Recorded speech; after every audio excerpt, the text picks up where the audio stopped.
Good afternoon, everybody. My name is Anthony Cox and I'm the Deputy Director for the Environment Directorate here at OECD. And welcome to today's Green Talk Live, where we are going to be discussing the topic of behavioural insights for environmental policy making. Now, by behavioural insights, we mean knowledge from behavioural sciences such as behavioural economics, psychology and neuroscience. Behavioural insights can help policymakers obtain a better understanding of the behavioural mechanisms that contribute to environmental problems and can help them to design and implement better and more effective environmental policy instruments. While there has been a very important and large stream of academic literature on this issue over the last decade, the recently released OECD report Tackling Environmental Problems with the Help of Behavioural Insights, which you can see here, provides a detailed picture of how behavioural insights have been concretely used by governments around the world to tackle environmental problems. The report discusses which interventions have worked, which have proven to work in improving policy in practice, but also looking at which ones have not, and why that might be the case. And the report covers both OECD countries and those countries outside the OECD. So it's my pleasure to welcome Elisabetta Cornago, who is a junior environmental economist in the Environment Directorate. She works in the empirical analysis team, and she will present the core findings of this report. Elisabetta is going to talk for about 30 minutes. Afterwards, there'll be around half an hour for questions. For those of you online today, you can send questions at any time to OECD Environment in the chat section of your WebEx screen, and we will convey them to Elisabetta. And this is your chance to dig deeper into this subject and to find out how governments have been making use of behavioural insights around OECD and beyond. So without further ado, Elisabetta, the floor is yours. Thank you, Anthony. Thank you, everyone, for joining this webinar. So I'm going to present this report, Tackling Environmental Problems with the Help of Behavioural Insights, which is joint work with Alexandros Dimitropoulos, Walid Douetlati, and Shardul Agrawala, all from the OECD Environment Directorate. So it makes sense to start out asking ourselves, why are behavioural insights relevant for environmental policy in the first place? Now, if you think about some of our normal individual choices, so think about choosing a washing machine, an energy efficient one or not, purchasing a car, this is going to have an impact through fuel consumption on the environment. But also there are other daily gestures that have environmental impacts, such as when we decide to save water during our daily shower, for example. So this shows you how there are a number of mechanisms of individual behavior which can, on one hand, contribute to environmental problems in case we opt for a not so fuel efficient car, which is going to end up into higher air pollution. But on the other hand, there are also more noble mechanisms of individual behavior, such as altruism, which can lead us to spontaneously decide to conserve a scarce resource like water, thus providing a solution to an environmental issue like water scarcity, for example.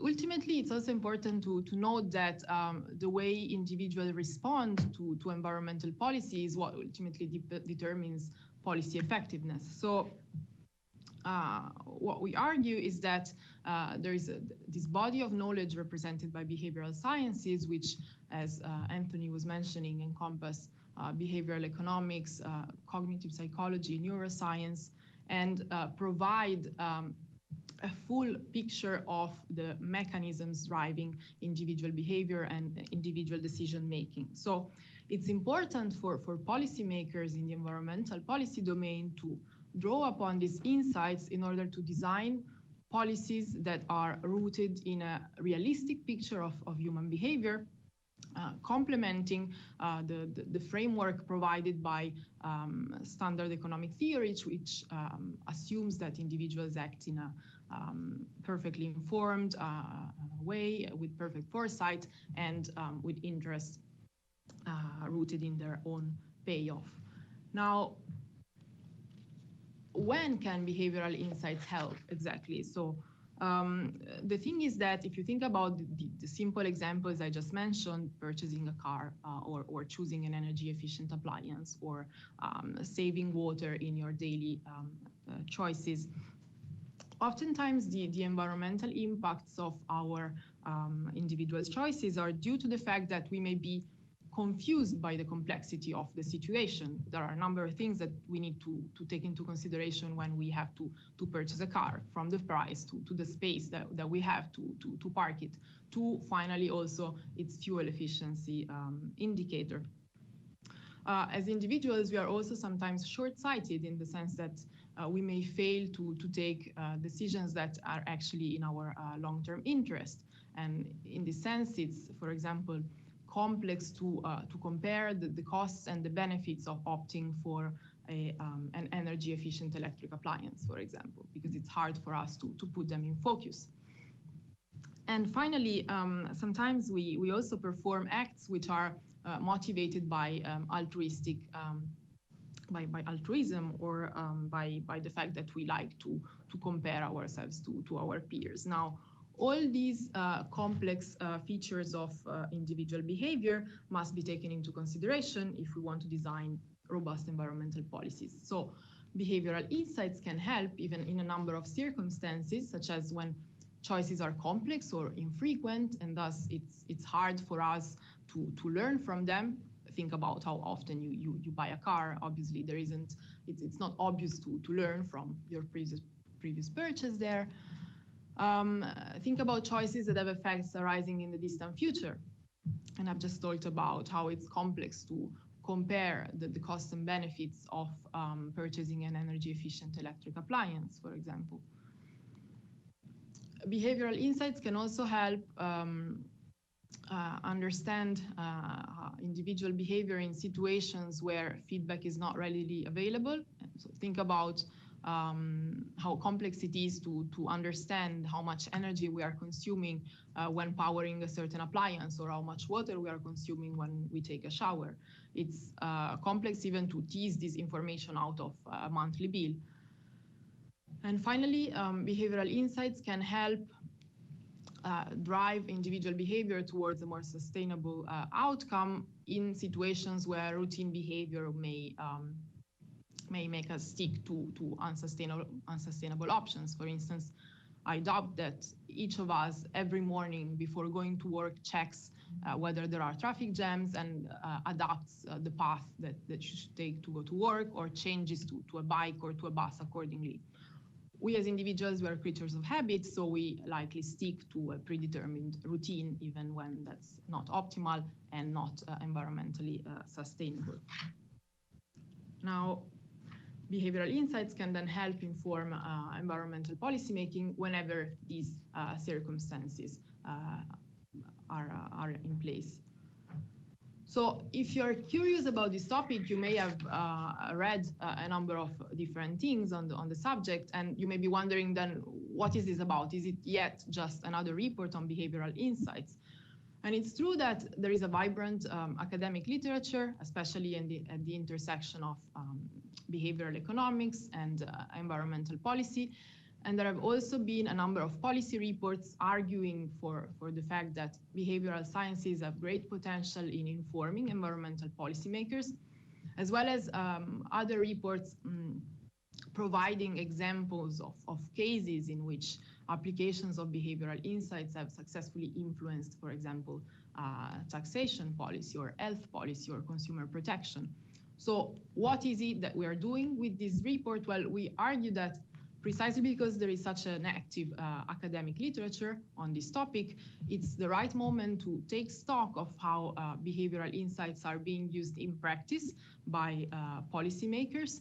And so with this report, we review concrete policy interventions which are based on behavioral insights in the environmental policy domain. So effectively, this is not at all a literature review, but rather a policy review of behaviorally informed interventions. So how do behavioral insights help tackle environmental problems? Well, in the report, we see that there have been a number of policy objectives which have been achieved thanks to behavioral insights. A number of policy objectives that are behind the behavioral interventions we review in the report. There are a number of applications which aim at incentivizing environmentally sustainable consumption patterns, from food consumption to recycling to waste prevention to transport choices, for example. We then observe also a number of policy interventions promoting private investment in more efficient technologies. Think about fuel-efficient cars, energy-efficient appliances, but also insulation for housing. There are also a number of interventions which are aimed at encouraging resource conservation, namely energy and water. And finally, fewer but interesting interventions aimed at increasing environmental compliance and participation in voluntary schemes, both from individuals and from firms. So this gives you a sense of the behavioral objectives that have been tackled with the help of behavioral insights. Concretely, how do behavioral sciences inform the policymaking process?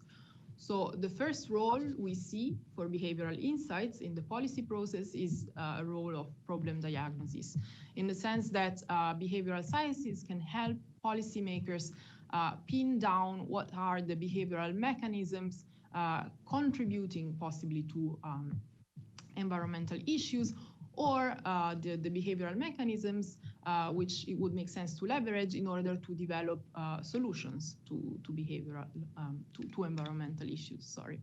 So the first step and the first role is problem diagnosis, connecting behavioral mechanisms to environmental issues. The second role then, once we have pinned down the connection between individual behavior and environmental impacts, is to exploit this information in the design of environmental policy and in its implementation. And finally, behavioral insights also motivate a thorough approach of policy evaluation, of empirical policy evaluation, in order to understand what are the concrete outcomes of behavioral policy interventions. So I have laid out the rationale for the use of behavioral insights in environmental policymaking. Let me now tell you a bit of what is out there. Let me give you a snapshot of what we have in the report. So what are we talking about? So we reviewed 36 behavioral interventions, 36 case studies. And what we mean when we talk about behavioral interventions is policy initiatives, policy interventions which are behavioral informed, so which are built upon well-known insights from behavioral sciences, and possibly also tested ex post in order to empirically assess the outcome of a policy initiative. Who are the actors that we see throughout the report? So we focus, in fact, on the behavioral interventions which have been initiated by governments and not by academia, by research institutes, or by the private sector. So think about environment ministries or environment protection agencies. So why is it that we focus exclusively on actions initiated by governments? The thing is that, as I was arguing before, discussing the contribution of this report, it makes sense to understand to what extent behavioral sciences are influencing concretely the policy process, and this is what we are set out to do. So what are the approaches that we observe out there? How are behavioral interventions being carried out? On one hand, we see that there are a number of countries which have set up in-house behavioral insights teams, so groups of experts of behavioral sciences, which are sometimes nested at the central level, let's say within the Prime Minister's office, working on a range of different topics. or within the Environment Ministry, so specifically focusing on environmental issues. And another approach that we observe is the collaboration of governments with universities, consulting firms, or specialized NGOs. So as opposed to setting up permanent teams in-house. What is the geographical scope of the report? We review, as I said, 36 interventions from 11 countries and 3 intergovernmental bodies. And we see that the European Commission and the UK have been the most active in introducing behavioral insights in environmental policy making. And they are followed by Switzerland, the US, and Israel. And I'm going to shortly provide you with some examples, giving you a sense of what types of interventions we see out there. Now, talking about the geographical scope of the report, it's important to note that we don't claim this is a fully exhaustive report. We don't think this is the encyclopedia of all behavioral interventions ever carried out in the environment domain. But this provides a picture of recent work in this domain. So where do we see applications of behavioral insights to environmental policy making? We see that half of the behavioral interventions analyzed in this report have targeted energy consumption. That's 18 interventions out of 36, which we review. And as you can see, the other half of the case studies we analyze are fairly homogeneously distributed between waste and resource efficiency, transport choice, water conservation, food consumption, as well as compliance with environmental regulation and participation in voluntary schemes. This has given you a sense of the policy areas which have been interested by behavioral interventions. What insights are governments leveraging? So what precise types of behavioral levers are being used in these interventions? We see that the vast majority of interventions we review are based on simplification and framing of information. So this means simplifying information provided by governments to citizens in order to avoid them being overwhelmed by information, and framing it in a way that it's intuitive and readily available and manageable. We then see a number of interventions which are based on changes to the physical environment. And here, think about placing visual salient reminders of, let's say, water scarcity next to water taps in order to induce water conservation. We also review 6 behavioral interventions based on the use of social norms and comparisons, because as individuals are social beings, we care about how we compare to our peers and what are the unwritten norms in our groups, in our social groups. We also review 5 interventions based on feedback mechanisms and 5 interventions based on changes to the default policy. Think about green defaults, for example, for thermostat use, for example, and as well as interventions based on goal setting and commitment devices and reward and punishment schemes. This gives you the broad picture of the types of behavioral interventions we review in the report, but next I'm going to provide you with 3 examples to make this more concrete. So the first example shows you how it's possible to integrate several types of behavioral interventions. And in this case, we are talking about using jointly feedback mechanisms and changes to the physical environment through the installation of smart energy meters and in-home displays.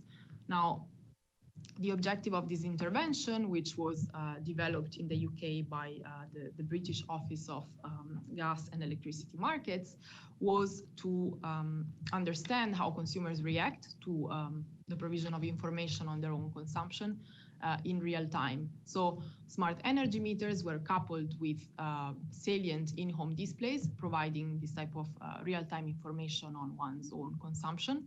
And the displays could be moved wherever households pleased in their home. And this showed that pairing these two elements, a smart energy meter and the display, actually increased the effectiveness of the intervention beyond what could be achieved solely with smart energy meters. So the energy conservation was higher by 2 to 4%, in fact. And a similar insight was used in Switzerland to design and put in place smart water meters in this case. Smart water meters, which were coupled with in-shower displays in this case, where you could see as you were showering how much water you were using, how much energy you were consuming to warm up the water, and at what temperature. And again, what we see here was that this type of intervention was effective in driving both water and energy conservation, as the groups exposed to this type of feedback mechanism reduced their water and energy consumption by up to 23% relative to those consumers which only saw information on the water temperature, for instance. Let me show you another example from the transport sector. This shows you how it's possible to simplify and frame information on fuel efficiency to prompt consumers to opt for more fuel-efficient vehicles. These examples comes from the Israeli Ministry of Environmental Protection, and they designed a car label in which you not only had the car price at the top of the label, the standard fuel efficiency scale, which you see in the middle.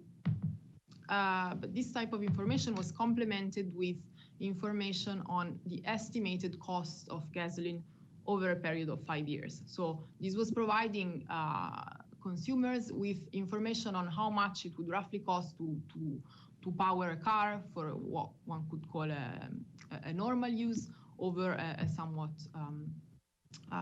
longer time period. And this type of information, in fact, was shown to help consumers translate fuel efficiency information into concrete monetary terms, and was shown to ultimately prompt consumers to opt for the more fuel efficient car in a number of cases. And finally, the third and final example for the moment comes from the water sector, and it shows how it's possible to introduce social comparison in water bills to induce water conservation. This example comes from Costa Rica, where these colorful labels were introduced on water bills in order to signal households how they were comparing in terms of water consumption with respect to the average household in their own neighborhood. So a certain household would see a smiley sticker in case they were being more efficient and they were consuming less water than the average. And conversely, I would see a frown in case they were consuming more. And what was shown was that households exposed to this type of visual reminders informing them of how they compared with their peers reduced their water consumption by up to 5.6% relative to those households which did not receive this type of information. Now, I've shown you 3 examples. We review 36 case studies. It's complex to summarize all of these, but let me give you a sense of the main messages that we'd like you to take home from this discussion. So what we have learned in this policy review, when we look at interventions encouraging resource conservation, is that feedback provision through smart meters and in-home displays has indeed been shown to successfully drive energy and water savings, as I was mentioning in the example I just discussed. And social comparisons are also an example of good practice in prompting water conservation as well as energy savings. as the Costa Rican example just showed. If you then look at the group of interventions promoting private investment in more efficient technologies, we can see that most of them have been revolving around simplifying and framing in a more intuitive way energy and fuel efficiency labels, which were already in place, in fact, which were existing policies. So what we see here is that it's not sufficient to have a label to induce consumers to opt for more efficient technologies. Design matters, and the devil is really in the details. And we provide a number of examples in the report showing you how governments have tested different small differences between labels. The Israeli example I have just discussed shows that if you add estimates of running costs to a label, this actually helps consumers translate information from energy efficiency indicators, from fuel efficiency indicators into concrete savings. And this is all the more useful in prompting investment in more efficient technologies if these running costs are compared to meaningful benchmarks. For instance, here is how much you would spend relatively to the most efficient car in this category. If we then look at those interventions which aim at incentivizing environmentally sustainable consumption, well, this is a very broad set of interventions, right? We have interventions looking at food consumption, waste prevention, and transport choice also. A common theme that comes up in these interventions is that some elements of information are seemingly too complex to be introduced in product labeling, for example. Think about information on the environmental impact of products. What's the water impact of a certain consumption good? What's the air pollution impact of driving a car? What's the carbon emissions impact of driving the car? There have been a number of promising applications in this field, testing out environmental footprint labels as well as product lifespan labels, trying to inform consumers of how long they can expect a certain product to last, to be used. But this is definitely an area where we need more research before such labels are introduced in the market. And finally, if we look at those interventions aimed at increasing environmental compliance and participation in voluntary schemes, what's interesting here is that we observe interventions targeting not only individuals, but also firms. For example, trying to increase firm compliance with requirements of mandatory reporting on environmental standards. This has been done by simplifying and personalizing messages from the government to regulated firms. And another example of successful case here has been an intervention whereby the salience of non-compliance consequences was increased, namely what exactly is going to happen if you keep on ignoring that littering fine you got instead of paying it right away. So if we take stock of this broad set of findings, then what is next? What is there still to be done in terms of applying behavioral insights to environmental policy? We definitely see that more research is needed beyond the energy field. There is great potential for applying behavioral insights to transport, to promote sustainable commuting, for example, but also to prevent waste, including food waste, to enhance resource efficiency, and to increase firm compliance with regulation. There is also a lot to learn when it comes to better understanding the behavior of firms and other organizations. And this is something that is starting to attract more and more attention. And we also think that it's worth investigating to what extent individual behavior differs at home and at work. Just think about how much attention you pay to switching off the lights when you are in the office as opposed to when you are in your apartment. What are the cross-cutting challenges that we identify in this review? the first one is obviously time persistence of behavioral interventions. So if we run an experiment for 3 months, what can we say about the duration of its impact beyond these 3 months? What about the long-term impact of this type of intervention? Well, the only way to answer this type of question is by extending the horizon of impact assessment and data collection, and by making this a continuous process, really. Another challenge regards the transferability of results from behavioral interventions. And what we mentioned repeatedly in the report is that if a certain behavioral intervention implemented in country A yields a certain impact, this is not necessarily going to be the same if we replicate these in country B. So what we can do here to learn more about the robustness and the effectiveness of behavioral interventions is to try and replicate trials, to try and run experiments in different contexts in order to learn more about the robustness of their impacts. We also need to test, to learn more by testing what happens when behavioral interventions interact with other policy tools. Think about standard environmental policy tools such as taxes or regulation. And here the thing is that we rarely introduce behavioral interventions in a policy-free environment. So we need to understand how individuals react to an additional policy intervention on top of the existing ones. And finally, there are two additional aspects which have not, in our view, gathered much attention so far. The first one is the cost effectiveness of behavioral interventions. There are really very few applications that we review in our report which mention explicitly the cost associated to implementing a certain intervention and then its cost effectiveness.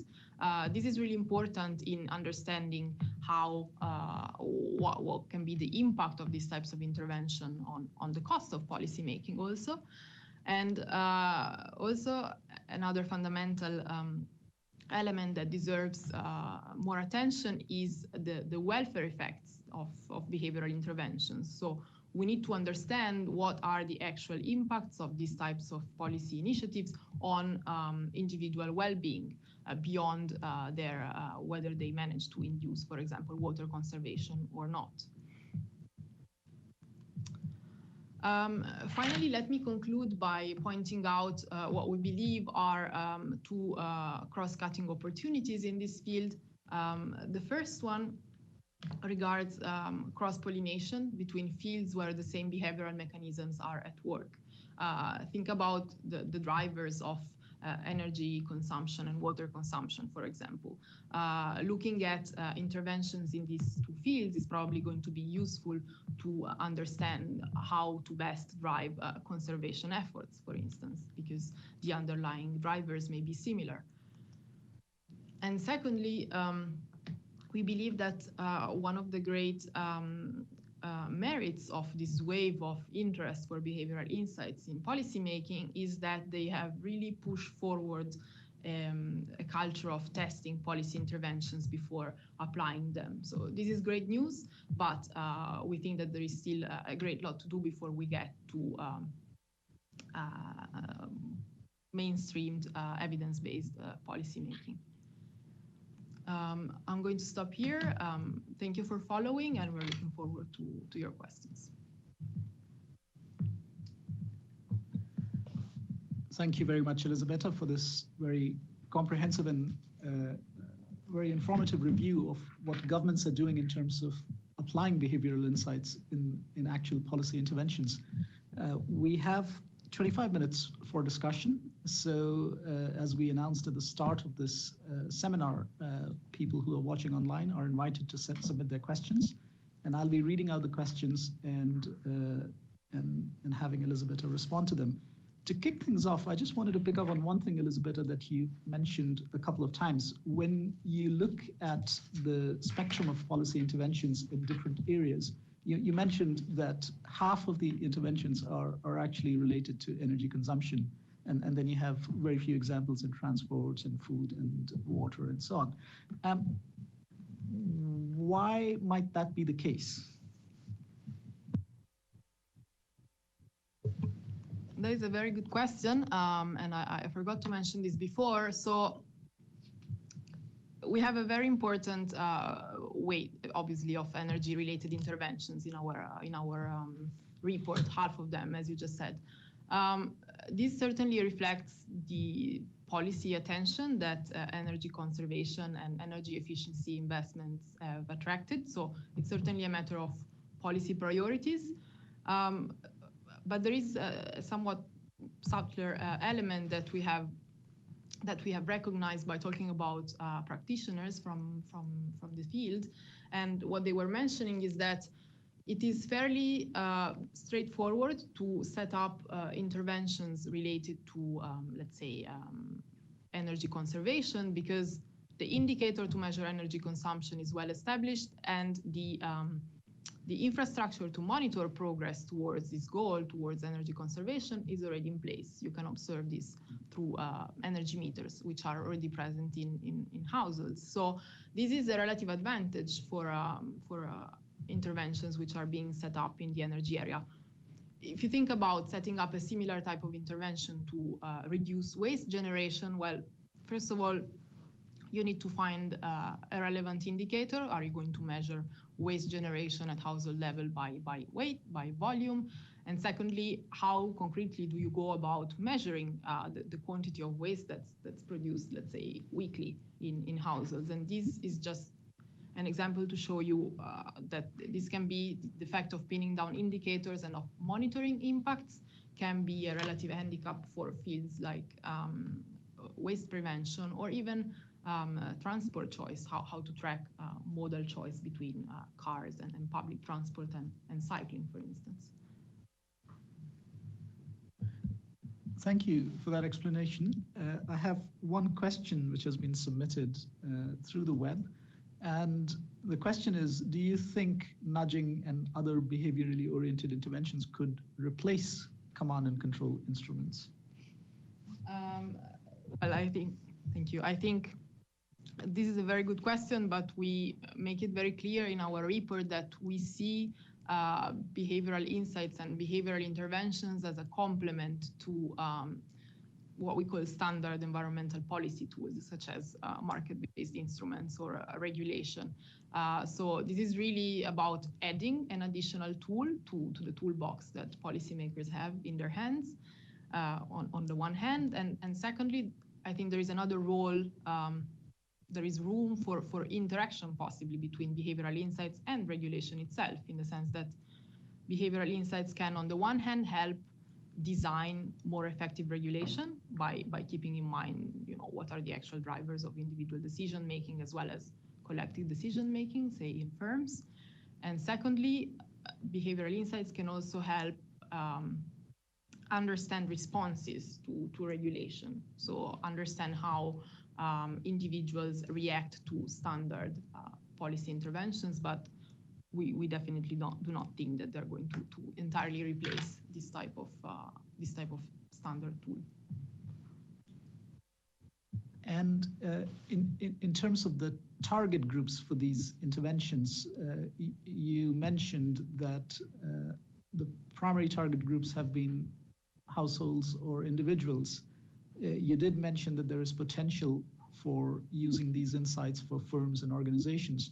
But there's a question from the web, which is, are there, among the examples that you've cited, are there any examples where behavioral insights have been used to design instruments to influence firm behavior? Yes, so we have a couple of examples only in the area of compliance and voluntary schemes, which were directed at firms rather than individuals or households. One of these examples tried to ensure that regulated firms were reporting in time on their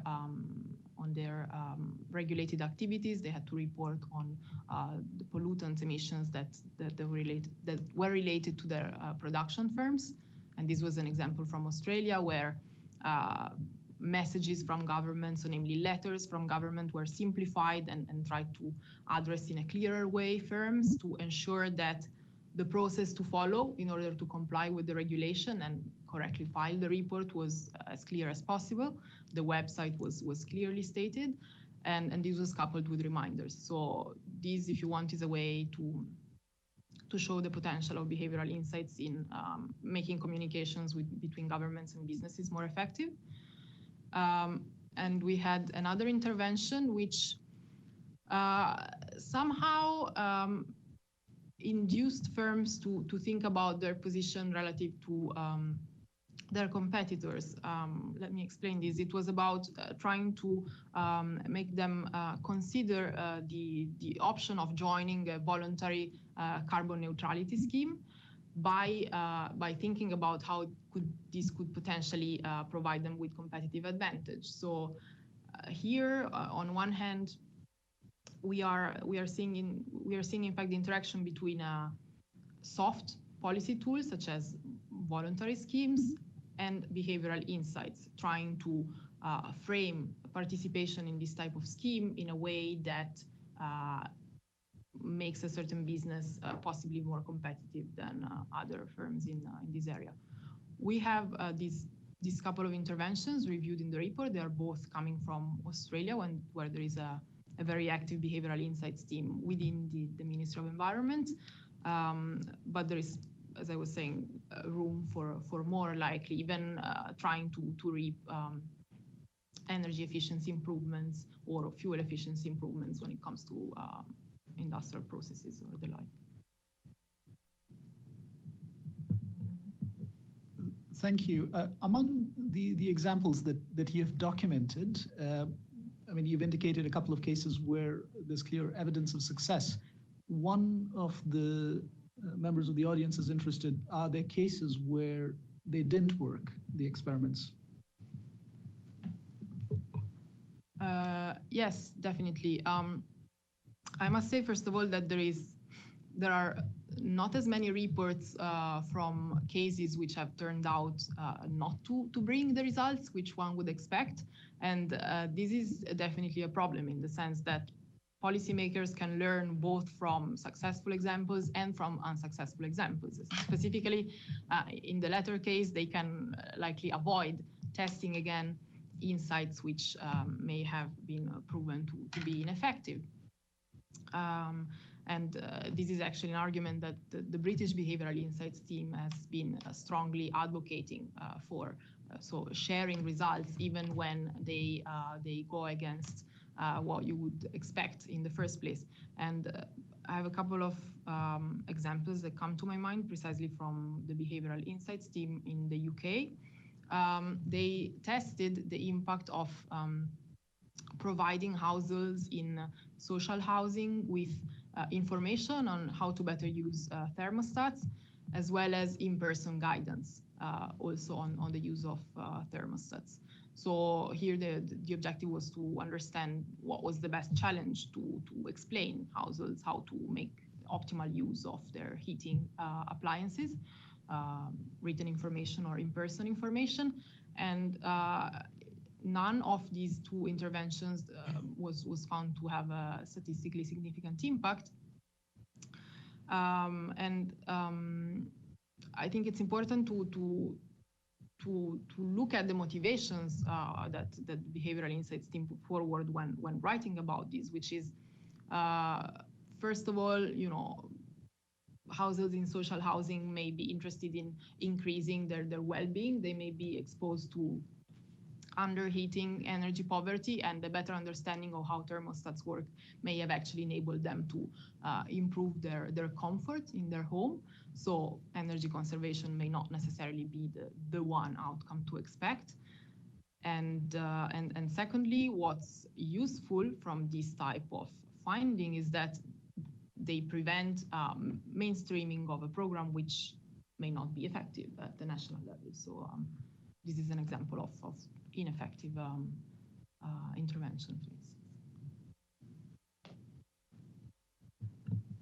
Thank you very much. There is a question which I'm not sure you'll have enough in your evidence base to answer, but I'll pose the question anyway. And the question is, have you seen a difference in the effectiveness of interventions depending upon whether they've been applied in developed country contexts and in less developed countries?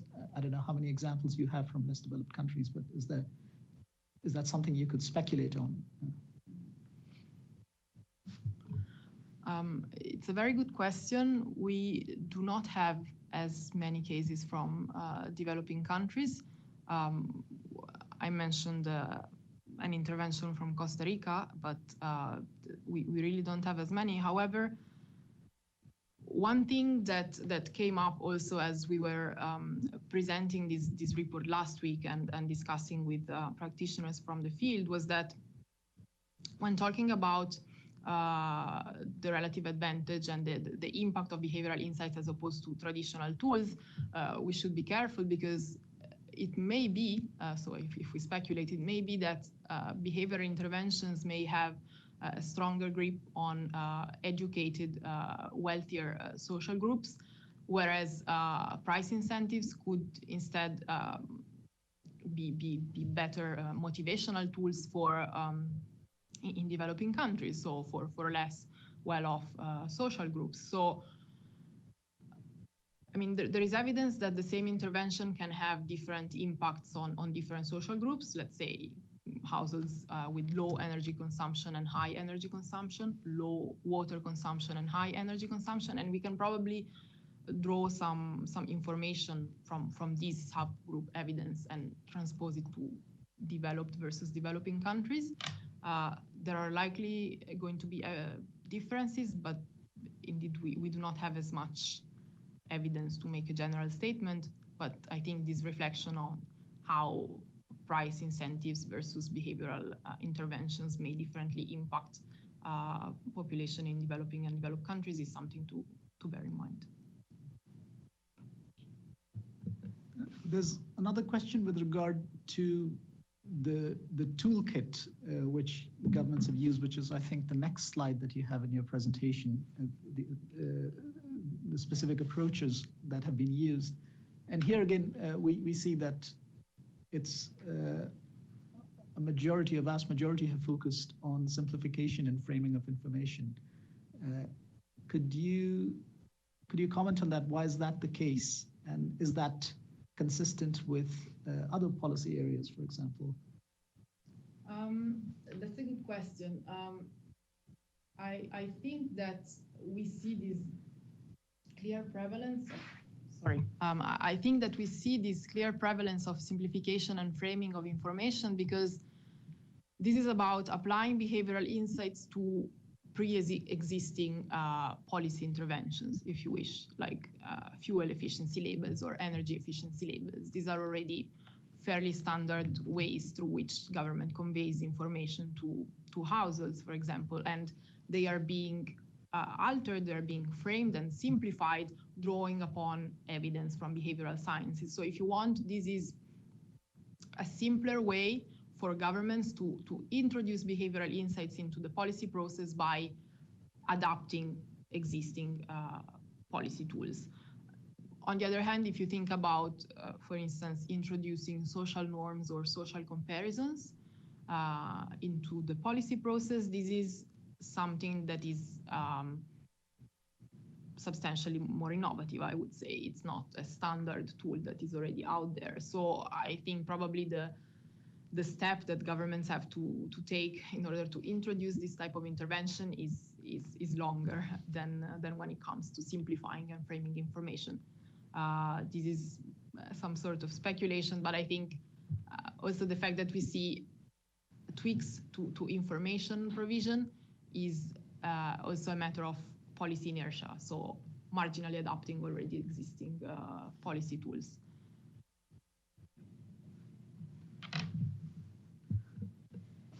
There's also interest in the audience with regard to different segments of the population. Is there any evidence, either through the policy interventions that you looked at in this report, but also through the broader literature, in terms of, do these kinds of behavioral interventions work better for certain groups within the population more than others? by age or gender or economic status or whatever? Is there any evidence that certain groups are more amenable to these interventions than others? This is also a very good question. I think there are a couple of interventions in the report that discuss the different impacts that the same intervention brings upon in different social groups, for example. I can think of actually two examples coming from the water consumption chapter, from the water consumption area. In the case developed in Switzerland that I showed when I was discussing examples where smart water meters were introduced to prompt water and energy conservation, what was shown was that the young group of users actually to begin with had a much higher water consumption than the group of elder users to begin with. So this was the baseline situation. You had a substantial difference. I think young consumers were using 70% more water than the elderly group of consumers. So starting from this big difference in the baseline setting, we can already expect probably differential impacts following the intervention. And what happened was that the younger groups reacted more strongly to the intervention, conserving more water in absolute terms. So I think this is an example of possibly different impact that interventions have on different groups, but it's also an insight that reminds us to look at what are the baseline differences across our groups in the first place, because we may have pre-existing differences which have nothing to do with intervention, but which of course influence its impact. And the second example I recall from Costa Rica showed that there was a different impact between groups, again, which had low and high water consumption to begin with. So households which had low and high consumption to begin with. I think it's worth digging more into it and trying to understand what are the drivers then of these differences in consumption in the first place. Is it because people have a pool at their place or just because they like to take longer showers? I mean, this obviously, points to very different behavioral mechanisms. So I think it's worth trying to understand this type of behavior. Yeah. Now, the focus of this report was obviously on interventions which were informed by behavioral insights. A complementary question, and that's been posed by one of the members of the audience, is, are there also examples where insights from behavioral sciences and psychology have been used to improve conventional instruments, both command and control instruments and market-based instruments? So this is sort of falling outside the book, but is there something you can say on that? Yeah. Well, I think this somehow links back to the example I was giving previously of the case in which improved communication between governments and businesses was used to increase compliance with environmental regulations. So this is a very standard command and control tool. And the objective here was to try and make sure that businesses were actually complying as they were expected to with the regulation in place. So this, if you want, is some type of interaction between behavioral insights and standard tools. There are also a couple of interventions in the energy sector, which on the other hand have been shown not to work, which were pairing behavioral insights with price incentives. There was an intervention in the UK which promised higher subsidies for the installation, I think, of insulation for housing if households managed to convince a group of neighboring households to join the scheme. So the higher the group of interested households, the more substantial the subsidy you would receive to install insulation for housing. But this is another example of intervention which was not found to be effective in the end, but it shows how you can build possibly standard tools such as subsidies with the help of possibly social norms. there are just a couple of cases in the report, but this is certainly an area where we need to better understand how to fine-tune existing tools, learning from behavioral sciences. We are nearing the end of our seminar. There's a huge list of questions, and there are a number of people who want your advice or information from you in terms of how insights have been applied in waste prevention and public procurement and all kinds of other areas. But I'm not sure we'd have the time to get into that. Let me pose one final question, which is a bit of a curveball. Are there any ethical issues in applying behavioral insights, not just in environmental policy, but in other policy domains? Is there a debate in the literature on that? Where do people come out on it? There is certainly a debate in the policy domain. I mean, practitioners are questioning a lot the way interventions are designed and implemented. What we have seen when reviewing these case studies in the report is that in the vast majority of them, especially when we're talking about laboratory experiments or stated choice experiments, participants were very well aware of being part of a behavioral intervention. So in a way, they were conscious and they had accepted to be, in a way, the pioneers of this type of behavioral intervention. So I think in this case, when you have disclosure, the ethical implications are somewhat mitigated because there is full transparency regarding the role of government. Probably this becomes trickier when you're dealing with field experiments where you may have, individual exposure to a behavioral intervention without consumer realizing about it. So think about, being exposed to a new type of product label at the supermarket. You may not even realize about that. But these, I think also, I mean, it shows that there is a reflection that needs to be undertaken as a whole, I mean, among practitioners. From what we have analyzed in the report, we do not see urgent concerns, I mean, from the review that we have carried out so far, but I think it's definitely an element to consider in a context-specific way. So whenever you plan an intervention, you should consider what is it that could pose an ethical issue there.